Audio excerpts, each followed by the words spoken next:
Hello and welcome to an algebra review here, part of my ongoing series of honors physics math review videos. And let's just get right into it. So I'm hoping that everyone watching this video knows how to do your basic algebra, but in physics, for starters, things are going to be a little bit different because you're always going to be solving for variables with other variables, right? So you're not going to see as many numbers. And then we've got a few specific topics to review. So starting with fractions, right? I'm just going to solve these out. So here, right, x is on the bottom, which means to solve for x, we need to bring it up to the top, and then we need to divide by q, right? So we should get x equals z over q. So shorthand for fractions is that anytime you've got two like this, you can just swap them, right? And there you go. So that's our solution for the first one. Here, same thing, but we've got to do the whole thing with x and y, right? Imagine there are parentheses around this. So, right, we could get that in this case, x plus y equals z over q, right? And so then x equals z over q minus y, right? Now you could also do that another way by actually factoring it out. So multiplying both sides by x plus y, we get qx plus qy equals z, right? So we get qx equals z minus qy, right? And then we divide both of those by q, we get x equals z over q, and then this divided by q is just y at that point, right? So another way to do it, that we get the same result, right? And then this last one, we've got q equals z over x to the negative 2. Well, remember that x to the negative 2 is equivalent to 1 over x squared, and then 1 over x squared. So if we divide by a fraction, that's the same as multiplying by the reciprocal. So in other words, q here is equal to zx squared, which means that x equals root q over z in this case. All right, so that's some examples of fractions in algebra. Next up, we've got factoring. This is a really important skill. So basically, factoring is just the knowledge that if we have xy plus xz, that equals x times the quantity y plus z, right? And the same thing goes for a minus sign being there, right? So let's solve this one out if we have an equation like this, where q equals z times quantity x minus y over quantity x plus y, right? So in this case, we're solving this for x. So we're going to have to do some unfactoring and then some refactoring here. So I'm going to start by turning this into qx plus y equals z x minus y, right? Then I'm going to unfactor these. So I'm going to expand those out. So we get qx plus qy equals zx minus zy. Then I am going to bring zy over to the other side and qy over to, zy over to the other side and qx over to the other side. So in other words, we get qy plus zy equals zx minus qx. So then I'm going to factor these, so we get y q plus z equals x z minus q, right? And so then last step is to just get x by itself here. So x equals y times q plus z divided by quantity z minus q. So that is both halves of factoring, right? Unfactoring and then refactoring there. And that gives us an easy way to just solve for x in terms of these other variables. All right, moving right along to the quadratic formula. So I'm guessing you probably know the quadratic formula, but it is x equals negative b plus or minus the square root of b squared minus 4ac all over 2a, where we've set up an equation where ax squared plus bx plus c equals 0, where a, b, and c are just numbers that are usually different, right? And x is our unknown. Now, this equation contains a plus or minus sign. In physics, you are always going to have to make a decision because in physics, the answer is always going to refer to some physical quantity, right? So there will only be one correct answer in physics. You will get two answers and you will have to throw one of them out, right?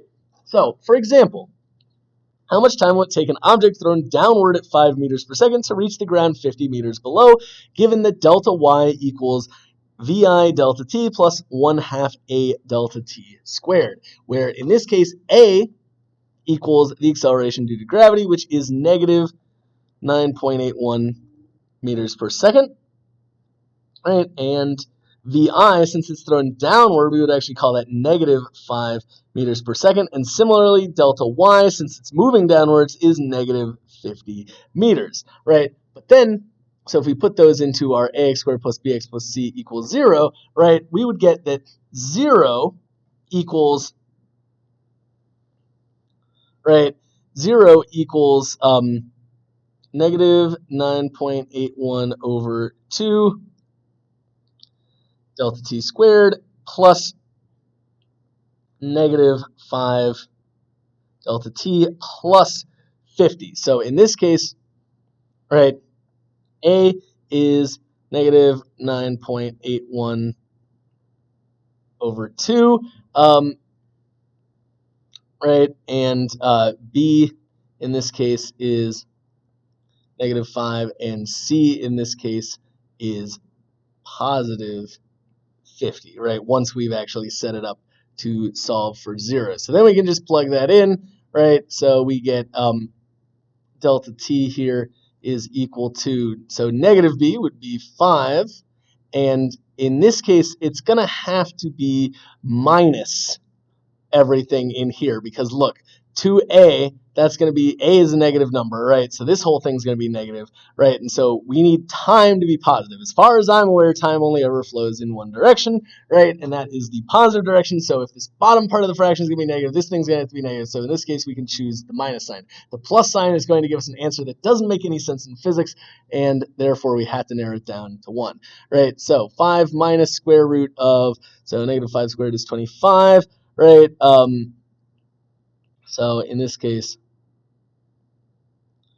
plus 4 times 9.81 over 2 times 50, right? That's just me canceling out the negative here and the negative that would be there, right? And then, so all that divided by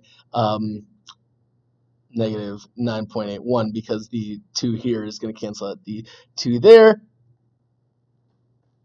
And then I can just do this out of my calculator, and you'll just have to wait here for me to do that.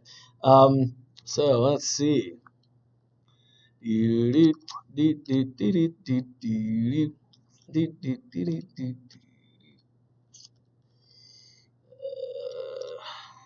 Almost there. All right, and then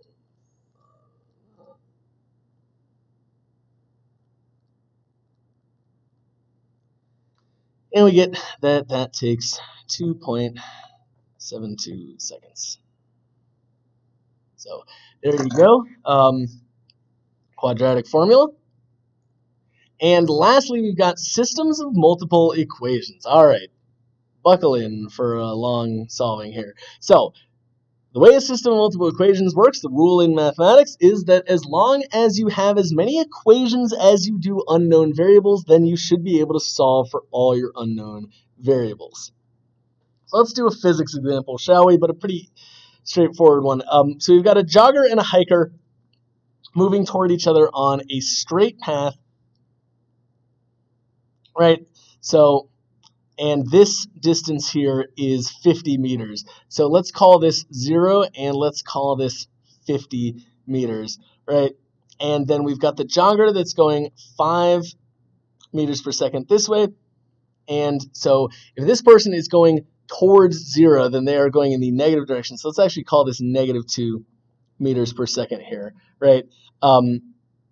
So we can now say that, right, the distance that the jogger is going to travel, right? So that's going to just be equal to whatever their final position is, right? Because they're starting from 0. That is going to be equal to the velocity of the jogger times the amount of time. Note that the final position and the time I'm not giving the subscript j to because they should not be unique to the jogger, right? They should meet in the same final position and they should do it in the same amount of time. That's what meeting is. That's how that works, right? So final position should be equal to the velocity of the jogger times the amount of time it gets there, right? Meters per second times the number of seconds should go the number of meters, right? And since they're starting at 0, then their final position is how many meters they went. Right, then for the hiker, right, we should have that their final position minus their initial 50, right? So the final position minus the initial position of the hiker should be equal to the velocity of the hiker times the amount of time. Note that this is going to be a negative number. This should also be a negative number because their velocity we set as -2. So that makes sense, right? So then we can now solve this by replacing xf here in this equation. So that's what you do in a system of multiple equations, is one of your unknown variables, right? You're going to substitute in for other things, right? So that you've got it. Now we know this, this, and this, so we can just solve for the only thing left, which is delta t, right? So we get v of the jogger delta t minus the initial position of the hiker equals